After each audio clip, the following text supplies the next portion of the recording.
Hey everyone, Clio here, and today I'm going to be doing a tag video. So this is a tag challenge that was created by Aaron from Booked and Busy, and it is a Where's That Fantasy book challenge. So basically it's going to be a scavenger hunt type of challenge where you have to find fantasy books that fit with a certain prompt.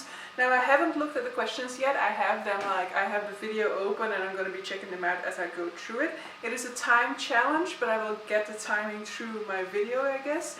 And the idea is that you have to finish it under 10 minutes. You have to get at least 15 prompts, or otherwise you're gonna have to read the lowest rated book on your TBR. So interested to see how that is gonna go. If you hear noise in the background, I'm sorry, but like the construction crew next door, it has started with something extremely noisy these days, and so it's kind of okay at the moment, so I'm hoping that they won't start banging again. But so let's go.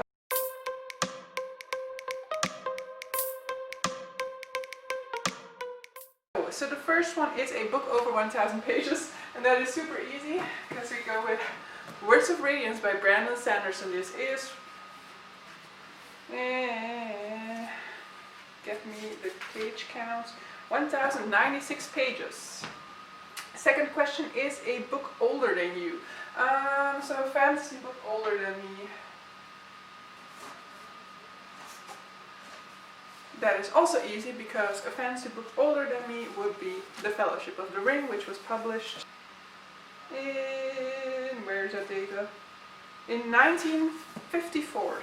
Okay, multiple books in a series that you haven't started. So I'm going to assume that that means that you have to go for a series in which you have multiple books on, but you haven't started it yet. That's gonna be a horrible one because I've kind of broken that habit. Do I have any? No, I won't.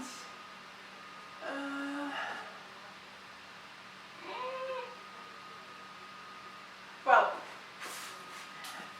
I think, but I'll check it afterwards, but I think that this is correct. These are House Moving Castle and The House of Many Ways by Diane Wynne Jones, and I believe that they are part of the same series. The House series, yeah, they are part of the same series, and I haven't started them yet, so they count. The fourth one is a Weapon on the Cover. Weapon on the Cover. Weapon. I think I know one. Yeah. The Beauty of Darkness by Mary E. Pearson, third book in the Remnant Chronicle, has a sword on the cover. A myth or retelling. I have myth collections. Yeah. So this is Greek Myths, the new book by Jean Menzies, who has a booktube channel which is Jean's Bookish Thoughts. So this is a beautifully illustrated Greek myth collection that I have yet to read, but it's also pretty recently published, but so that would count. So far so good, I finished them all. Sixth, signed by the author, and it needs to be a fantasy. Well, so part of the reason why I'm filming this is because I am waiting for Rhythm of War to arrive. It's supposed to be arriving today, it still isn't here. I wanted to get my mind off of things, and that's why I'm filming this. But that is a signed copy that is coming my way, and it isn't here yet. The best I can do in the meantime, while I'm waiting for that one, is Starside by Brandon Sanderson, but that is not a fantasy, that's a sci-fi. But Starside by Brandon Sanderson is also a signed copy. But so, Rhythm of War was going to be the answer for that. Thanks for that distraction that turned out to be a "nah, you still don't have it" moment. 7, book with illustrations. I'm not gonna reuse that one, but let me use The Hobbit instead, because I do have illustrated versions. So this, for example, is an illustration in there. And I also I actually have more. Because I prefer not to reuse, I'm going to be using the Northern Lights, the illustrated edition. Like, yeah, this isn't the best illustration in there, but let me see if I got a beautiful one here for you guys. Look, a nice polar bear, but this is extremely heavy book. So, book with illustrations, The Northern Lights. 8. A book with a unique magic system. Let's not use Brandon Sanderson for this. Yeah.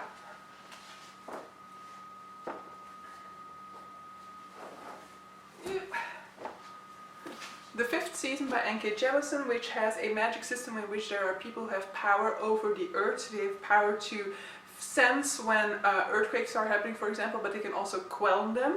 So absolutely love this one. Still need to finish the final one, but I would heavily recommend. 9th question, book in a series that aren't the same size. Easy. Ugh. My fault.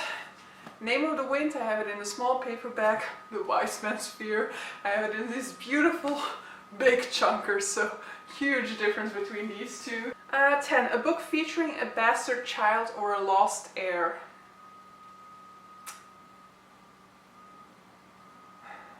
A lost heir or a bastard child. I love that trope, and I know a book, but I don't have it. A bastard child or a lost heir.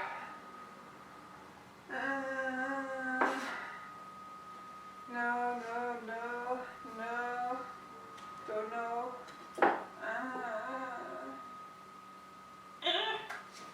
I won't know. I won't have one, I think. This kinda counts. This counts, I think. It's The Sword by Deborah Chester from The Sword, the Ring and the Cup trilogy.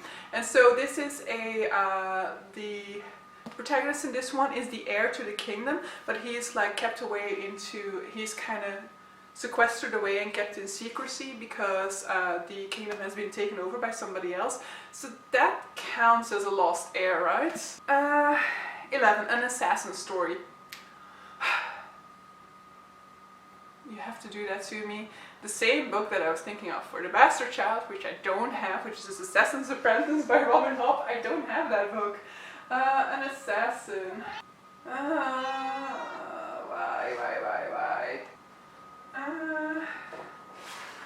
Doesn't Priory of the Orange Tree have an assassin in it?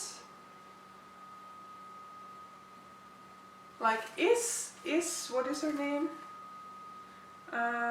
Eat? Isn't she sent to assassinate? Jesus, I don't know that anymore. I mean, what do you mean with an assassin story? Does it have to have an assassin in it? Does the protagonist need to be assassin? Because I do know a book with an assassin in it, I think, but you know what? Am I gonna say that I don't know it? There's definitely an assassin in one of the Empire trilogy books. But I'm going to say that I don't have it, alright? I'm going to assume that an assassin story is a story centered around somebody who is an assassin, and in that case, no, I don't have an assassin story. 12. Book by a black author. Sadly, I only have that one trilogy to use, so it's going to have to be the 5th season. I should have put on a timer. 13. An urban fantasy. Yeah, I unhauled this 1 second. Neverwhere by Neil Gaiman is an urban fantasy set in London. Could have just gone with Harry Potter, I guess. 14. A special edition. Yeah. Lives of Loch Namora is a special edition. Haven't read it yet. A book that features dragons. Dreamwalker by J.D. Oswald is a dragon series I almost never hear anybody talk about. It has a boy and a dragon who through the series will develop some sort of relation, but in the beginning few books they are never seeing each other. I'm out of breath now.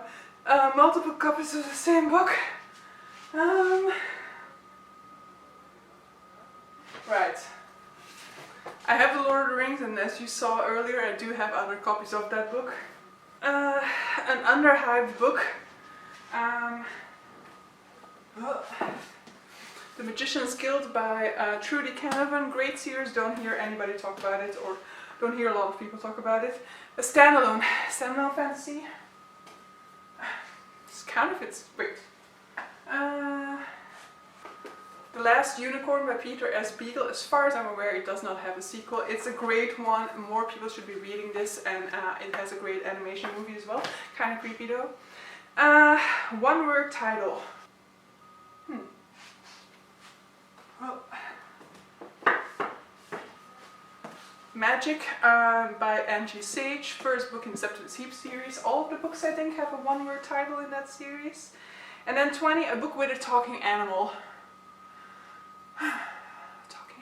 Talking animal.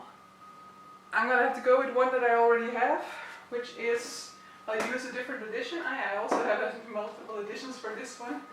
And that would be Northern Lights by Philip Pullman, in which you have these sort of companions, these sort of called demons, who take the shape of animals, but they do talk. Okay, that was it. I think I might have gone over the 10-minute mark because I was talking too much about Rhythm of War. But in any case, this was a nice distraction from my wait for Rhythm of War.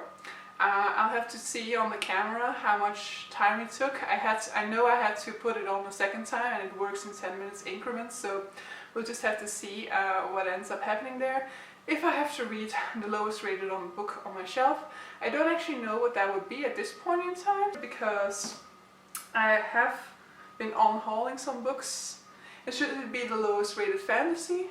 Should be, right? I think it's only fair for a fantasy tag for me to have to read the lowest rated fantasy on my shelf.